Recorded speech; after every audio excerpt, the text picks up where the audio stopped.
रामकृष्ण हरी।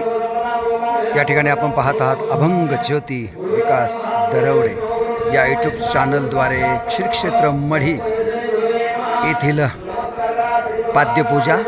आज या ठिकाणी दिंडीचं प्रस्थान होणार आहे। श्री क्षेत्र मढी ते श्री क्षेत्र पंढरपूर येथे आणि त्या अनुषंगाने या ठिकाणी पाद्यपूजा चालू आहे। श्री हरिभक्तपरायण मरकड महाराजांच्या हस्ते या ठिकाणी पाद्यपूजा होईल आणि दिंडीचं प्रस्थान या ठिकाणी होणार आहे।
आरोग्य ऐश्वर्य अभिवृद्ध्यर्थम महालक्ष्मी प्रसन्नार्थम भक्ति ज्ञान वैराग्य सिद्ध्यर्थम श्री परमेश्वर